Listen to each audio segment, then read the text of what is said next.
इस वीडियो में हम देखेंगे कि ऑर्डर ऑफ रिएक्शन पे कितनी तरह से न्यूमेरिकल बन सकते हैं।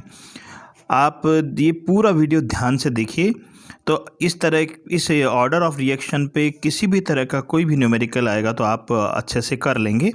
तो देखिए, सबसे पहले मैं आपको थोड़ा सा वापस याद दिलाना चाहूँगा कि जीरो ऑर्डर और फर्स्ट ऑर्डर रिएक्शन में कुछ इंपॉर्टेंट फार्मूलाज हैं। देखिए, एक तो unit of rate constant, zero order के लिए मोल पर लीटर पर सेकंड होती है, फर्स्ट ऑर्डर के लिए ये होती है पर सेकंड। ठीक है। इंटीग्रेटेड इक्वेशन जो है T is equal to R not minus R upon R, ये जीरो ऑर्डर रिएक्शन के लिए होती है। और इसमें इंटीग्रेटेड इक्वेशन होती है T is equal to 2.303 upon k log R naught upon R not minus x.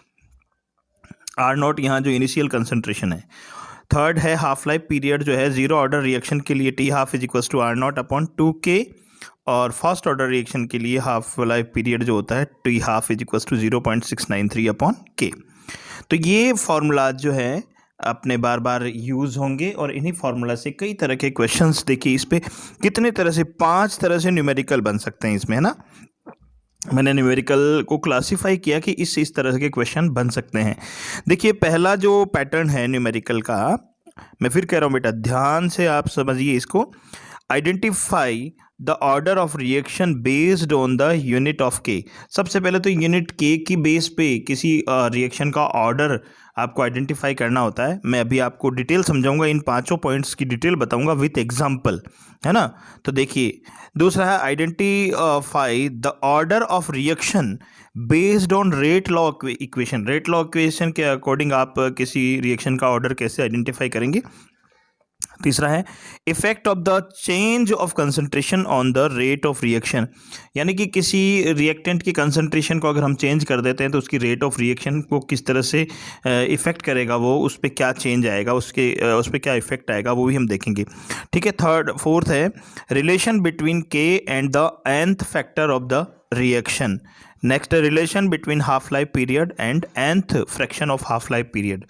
Half life period और इसके एन फ्रैक्शन में क्या रिलेशनशिप होता है, इन सब 5 पॉइंट्स की डिटेल विथ एग्जांपल मैं अभी आपको बताता हूं। तो सबसे पहले हम लेते हैं identify the order of reaction based on the unit of के।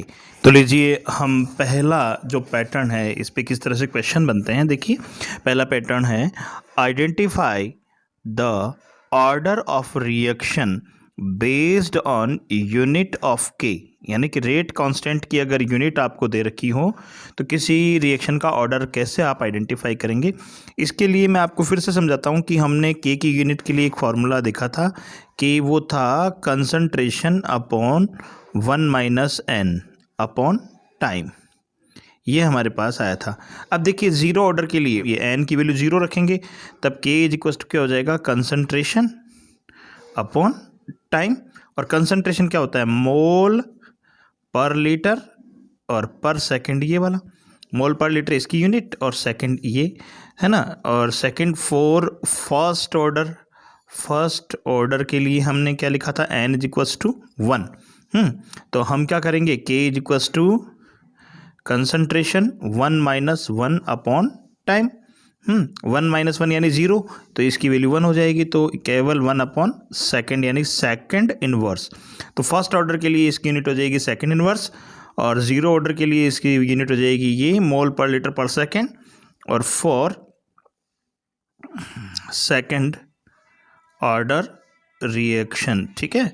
तो सेकंड ऑर्डर के लिए हम n की वैल्यू रखेंगे 2, तो k is equals to concentration 1 minus 2 upon time है।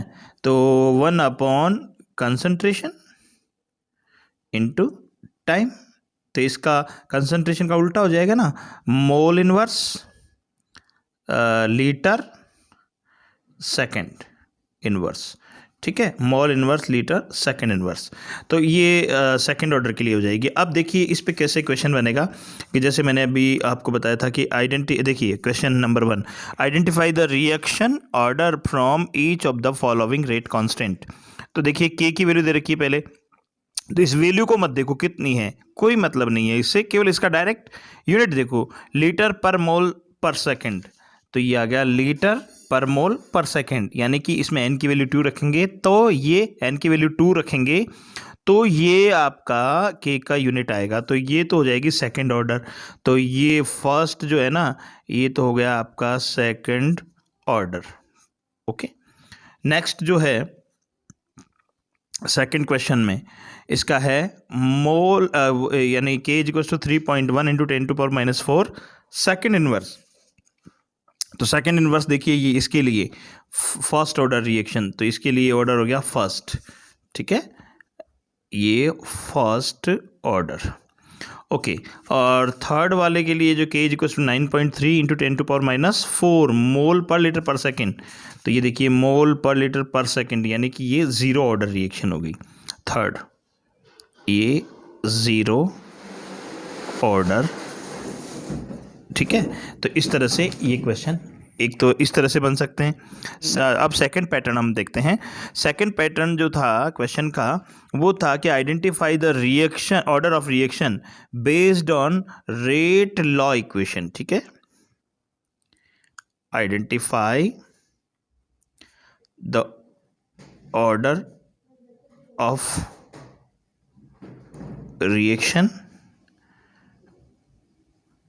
बेस्ड ऑन रेट लॉ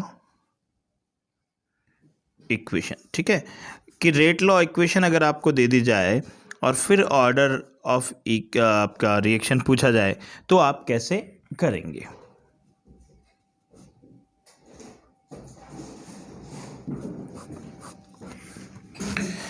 देखिए बेटा, किसी भी रिएक्शन का रेट लॉ इक्वेशन जो होता है ना, वो एक एक्सपेरिमेंटल वैल्यू होती है, थ्योरेटिकल वैल्यू नहीं होती है ना।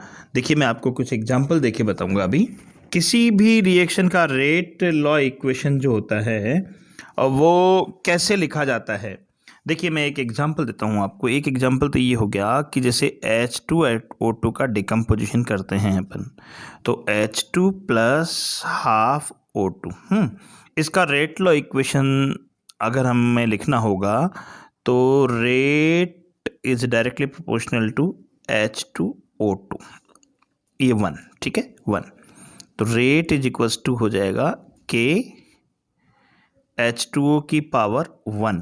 तो इसका मतलब ये हो गया कि इसको कौन सी रिएक्शन होनी चाहिए, इस रिएक्शन का ऑर्डर क्या होना चाहिए, इसका ऑर्डर है फर्स्ट ऑर्डर रिएक्शन, है ना। तो ये हो गई फर्स्ट ऑर्डर रिएक्शन। ठीक है, तो देखिए ये रेट लॉ इक्वेशन है, इससे भी आप किसी रिएक्शन का ऑर्डर कैलकुलेट कर सकते हैं। आप ऐसे भी कर सकते हैं कि जैसे मान लीजिए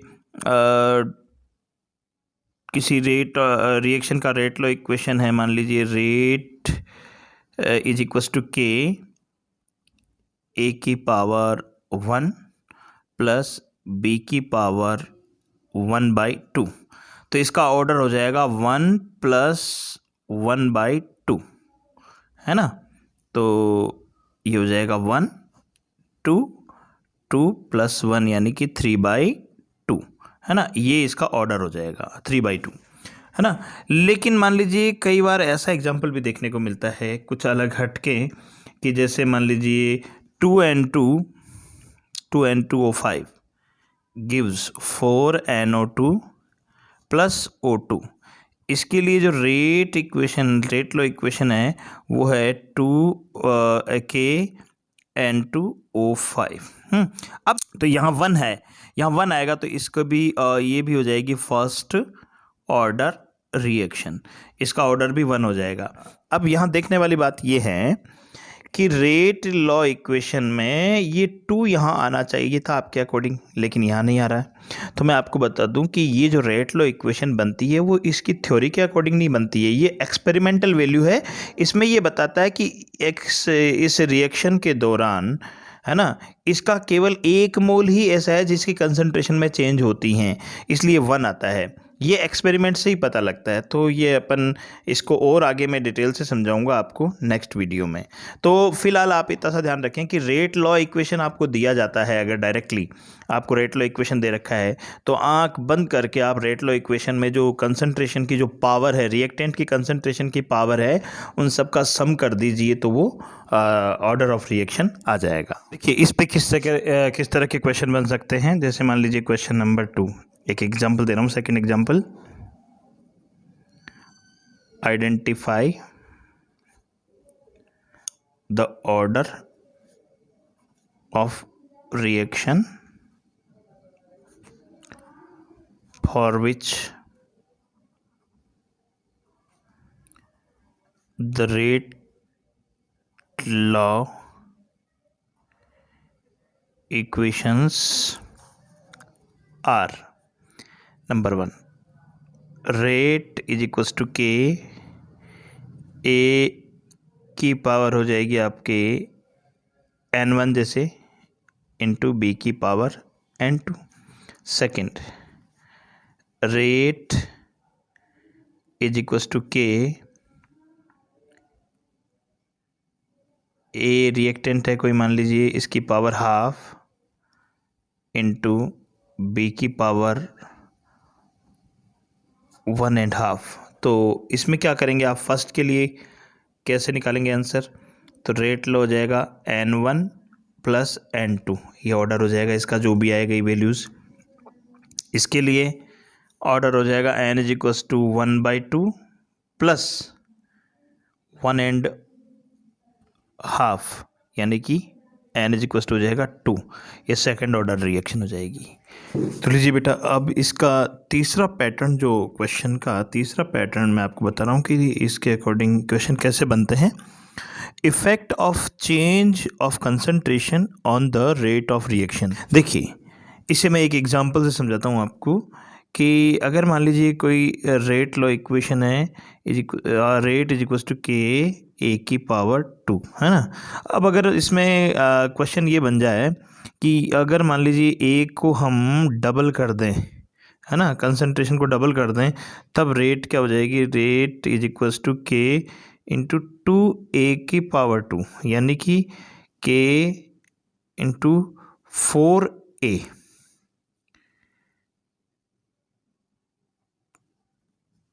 तो इसका मतलब ये हो गया कि इसकी जो, अगर कंसंट्रेशन को डबल कर देंगे तो इसकी जो रेट है 4 टाइम हो जाएगी, है ना। अब इसी तरह से इस पे जो क्वेश्चन बनते हैं वो मैं आपको बताता हूँ। देखिए एक क्वेश्चन क्या कह रहा है, a reaction of first order in reactant A and the second order in reactant B. देखिए क्वेश्चन को समझिए ध्यान से।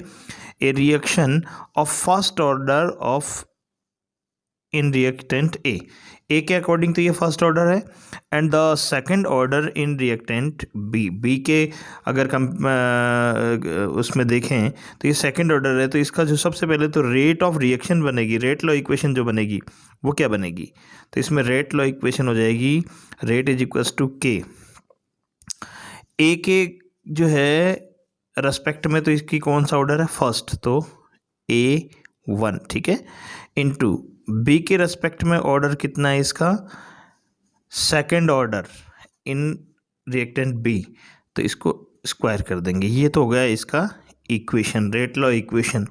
अब क्वेश्चन क्या कह रहा है कि how is the rate of reaction affected, कि इसकी रेट ऑफ रिएक्शन पे क्या इफेक्ट पड़ेगा, कब, जब इसकी कंसंट्रेशन किसकी, बी की, alone is increased to 3 time. Number 1, जब concentration B alone is increased to 3 time, जब कंसंट्रेशन जो है बी, रिएक्टेंट बी है, इसकी कंसंट्रेशन को 3 टाइम बढ़ा दिया जाए, तब बी को कर दिया जाए 3b, तब क्या करेंगे अपन, रेट के ए की जगह ए इंटू इस बी की जगह रख देंगे अपन 3b रख देंगे, और ये स्क्वायर अपनी जगह। इसको सॉल्व करेंगे, के की जगह के, ए इंटू 3 3 जा 9, बी की जगह अपना ये b, इसको सॉल्व करेंगे तो ये 9ab स्क्वायर, यानी कि ये जो रिएक्शन है 9 टाइम इंक्रीज हो जाएगी, रेट ऑफ रिएक्शन यानी रिएक्शन की जो वेलोसिटी है वो 9 टाइम इंक्रीज हो जाएगी। इसी तरह से अगर ये देखें, the concentration of A as well as B is doubled, यानी ए और बी दोनों को डबल कर दिया जाए, यानी ए को तो 2a कर दें और बी को 2b कर दें, तब रेट इज इक्वल्स टू के, इस ए की जगह 2a इंटू बी की जगह 2b का स्क्वायर, तो 2a अपनी जगह, ये 2 2 जा 4 b का स्क्वायर, तो a और 2 2 जा 4 इंटू बी का स्क्वायर, तो 4 2 जा 8 a और ये b स्क्वायर, ये जो रिएक्शन है 8 टाइम इंक्रीज हो जाएगी, इसकी वेलोसिटी जो है 8 टाइम इंक्रीज हो जाती है। अब चौथा जो पैटर्न है क्वेश्चन का वो क्या है? चौथा जो पैटर्न है वो relation between k and the nth fraction of the dissociation, इसे हम इस एग्जांपल से समझते हैं। A first order reaction is 40% complete in 50 minute, यानी एक रिएक्शन है जो कि 50 मिनट में 40% कंप्लीट हो रही है। In what time will the reaction be 80%, तो इसके 80% होने में कितना टाइम लगेगा, ठीक है। तो इसमें दो कंडीशन, दो केस बनाएंगे अपन, केस फर्स्ट और केस सेकंड, ठीक है। फर्स्ट केस में देखिए, पहले तो रिएक्शन लिखेंगे अपन, और वो क्या होगी, k is equals to 2.303 upon T log R0 upon R0 minus X, equation हो गई ये फर्स्ट, ठीक है। अब अकॉर्डिंग टू फर्स्ट केस है ना, यानी इसमें first order reaction is 40% complete in 50 minutes, यानी कि x की वैल्यू दे रखी है 40%, तो 40%, तो इनिशियल कंसंट्रेशन को अपन 100 मान सकते हैं, तो इसको 100 मान लेंगे तो ये 40 हो गया, और टाइम जो है इसमें है 50 मिनट, तो ये वैल्यूज पुट करते हैं अपन इसमें, तो k is equals to 2.303 upon 50 log 100 upon 100 minus 40 यानी कि 60, ठीक है। इसको इक्वेशन नंबर दे दीजिए 1, ये 0 से 0 कैंसिल कर दीजिए, ठीक है। इसको इक्वेशन नंबर दे दीजिए 2, ठीक है। ये 0 से 0 कैंसिल कर दिया हमने। अब आ जाओ केस सेकंड में, इसमें भी k is equals to 2.303 upon T log R0 upon R0 minus X है। तो अब देखिए, इसमें भी R0 को तो अपन 100 ही मान रहे हैं, लेकिन अब x जो है इसमें कितना परसेंट खर्च होने की बात कर रहा है, ये 80% कंप्लीट होने में, तो ये हो जाएगा 80%, और इसमें t जो है आपको कैलकुलेट करना है, तो k is equals to 2.303 upon T log 100 upon 100 minus 80 यानी कि 20, ये कैंसिल, इक्वेशन दे दीजिए इसको नंबर 4। अब देखिए, हम चाहें तो ऐसे भी कर सकते हो, आप चाहो तो ऐसे भी कर सकते हो कि इसमें k की वैल्यू कैलकुलेट करिए और इसमें k की वैल्यू पुट करके अपन t निकाल लें। एक तरीका तो ये है। दूसरा तरीका ये है कि दोनों इक्वेशन में ये भी k इक्वल्स टू ये भी k equals to k, same reaction के लिए k की वैल्यू तो सेम ही होगी क्योंकि टेम्परेचर वगैरह कोई चेंज कर नहीं रहे अपन।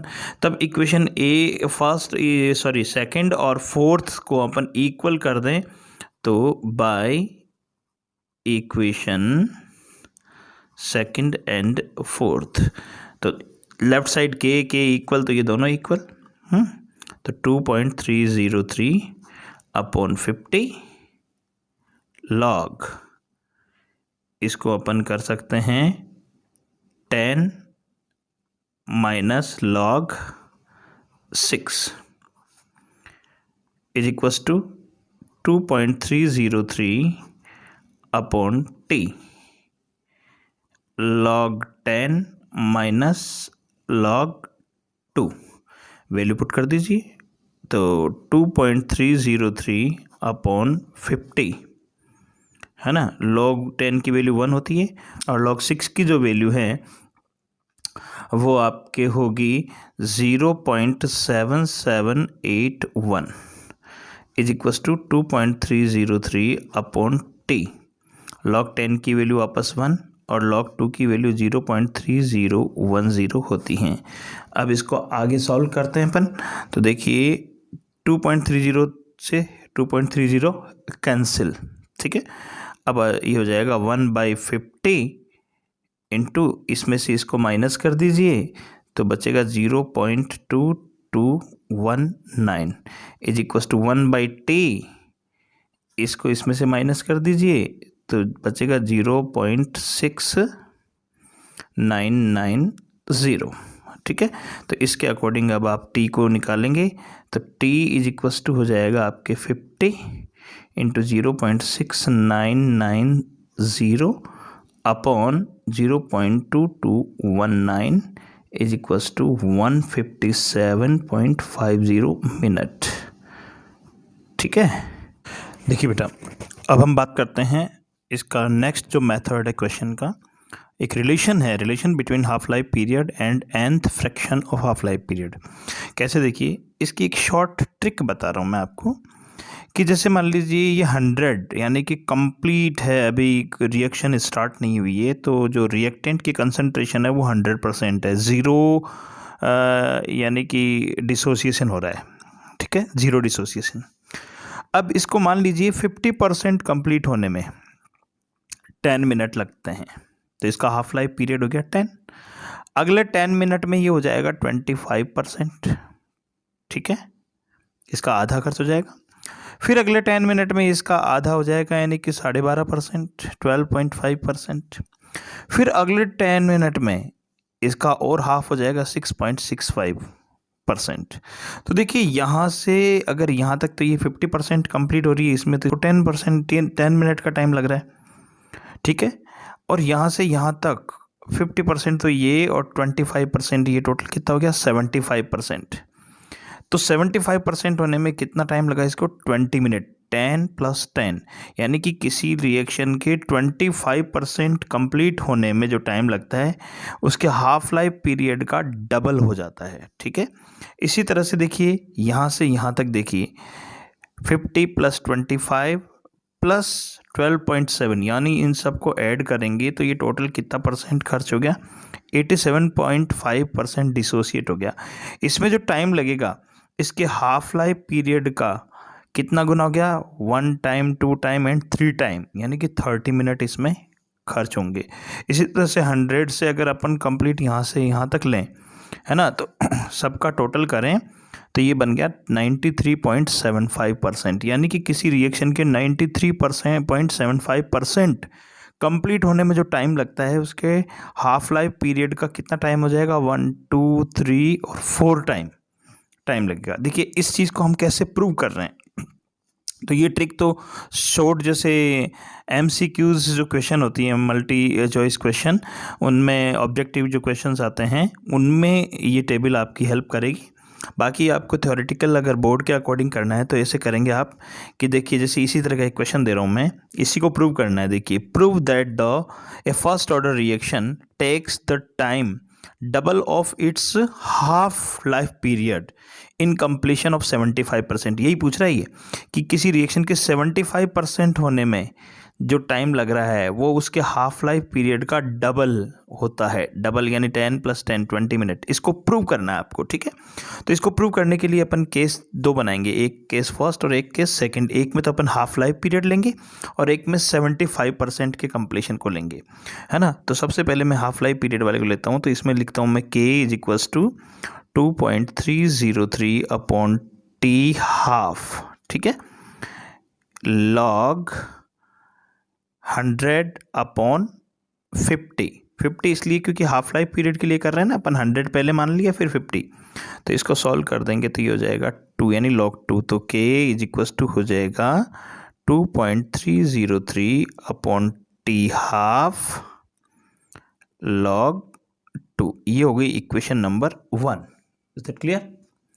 अब हम बात करते हैं इधर, हैं, k = 2.303t 75% log 100 अपॉन, अब देखिए 75% अगर खर्च हो जाएगा तो पीछे कितना रहेगा 25, तो इसको सॉल्व करेंगे तो आ जाएगा 4। तो ये हो जाएगा k = 2.303/t 75% log 4। इसको दे देते हैं इक्वेशन नंबर 2। अब देखिए इक्वेशन नंबर फर्स्ट और 2 में लेफ़्ट साइड इक्वल है तो राइट साइड भी इक्वल करेंगे। तो जब इनको इक्वल करेंगे तो इनको इक्वल करके 2.303 से 2.303 कैंसिल कर देंगे। और जो आपके टी हाफ जो बचेगा, T75% जो बचेगा वो कैसे आएगा देखिए। T75 को इधर लाएंगे तो ये हो जाएगा T75 into log 2 is equals to T half log 4। ठीक है, इनकी वैल्यूज़ पुट कर दीजिए। तो T75 इंटू log 2 की 0.3010 is equals to T half और log 4 की हो जाएगी 0.6020। तो ये 1 और ये 2, तो ये हो गया prove. T75 is equals to 2 into T half. ठीक है, और यही आपको प्रूव करना था।